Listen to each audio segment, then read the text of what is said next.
Yan mga sir, ito may bisita ko ngayon na Toyota Innova. Ang issue nito mga sir, blinking yung timing belt tapos blackout yung gauge. Walang display, hindi nag-function lahat ng needle niya. Yan. Gawin natin ito mga sir, hindi ko na ng video bago ko tanggalin. Blinking yung timing belt nito mga sir tapos blackout yung buong panel gauge. Toyota Innova. Gawin natin ito mga sir.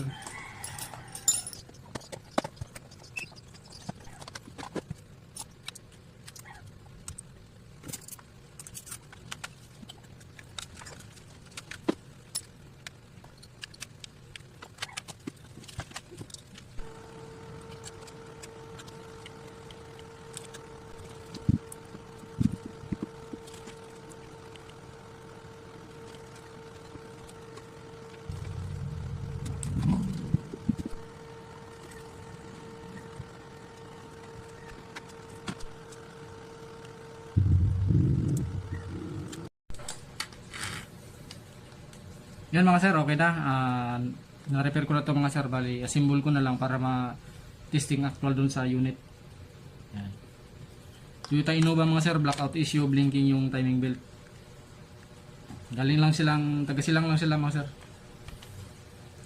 Assemble ko muna ito bago natin ikabit sa unit. Yan mga sir, bago natin ikabit sa mismong sasakyan, i-power up muna natin dito mga sir. Tignan natin kung magkaka-display na at saka kung mag-function na yung mga needle. Yan, nalimutan ko pala i-testing kanina bago ko i-repair. Blackout issue mga sir, blinking yung timing belt, Toyota Innova. Yan. After repair mga sir, ito na siya.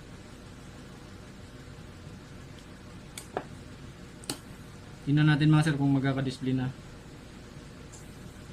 Goods na mga sir to. Nagka-display na, nag-function na yung mga needle niya. Kabit na natin to sa unit mga sir. Goods na mga sir, Toyota Innova, blinking yung timing belt, blackout issue.